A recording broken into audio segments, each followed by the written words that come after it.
হযরত ইবনে আব্বাস রাদিয়াল্লাহু তাআলা আনহু হইতে বর্ণিত আছে যে হযরত জিবরাইল আলাইহিস সালাম রাসূলুল্লাহ সাল্লাল্লাহু আলাইহি ওয়াসাল্লামের নিকট আরজ করিলেন, আমাকে বলুন ঈমান কাকে বলে?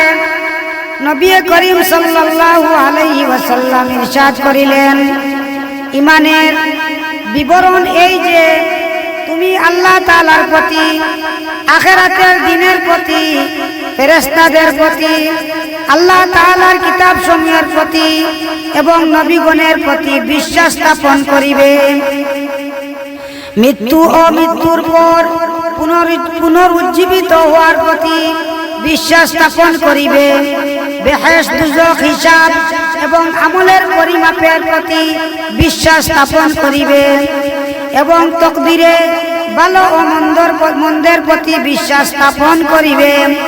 হযরত জিবরাইল আলাইহিস সালাম আরজ করিলেন, যদি আমি এই সকল বিষয়ের প্রতি বিশ্বাস স্থাপন করি তবে কি আমি ঈমানদার হইয়া যাইব? রাসূলুল্লাহ সাল্লাল্লাহু আলাইহি ওয়াসাল্লাম ইরশাদ করিলেন, যখন তুমি এই সকল বিষয়ের প্রতি বিশ্বাস স্থাপন করিলে তখন তুমি ঈমানদার হইয়া গেলে। সুবহানাল্লাহ।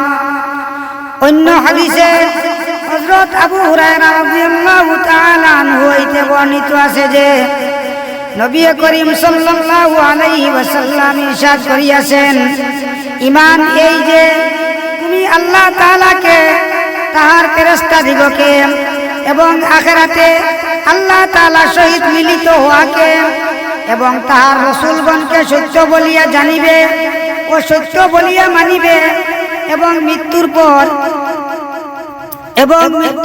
পুনরায় জীবিত হওয়াকে সত্য জানিবে ও সত্য বলিয়া মানিবে।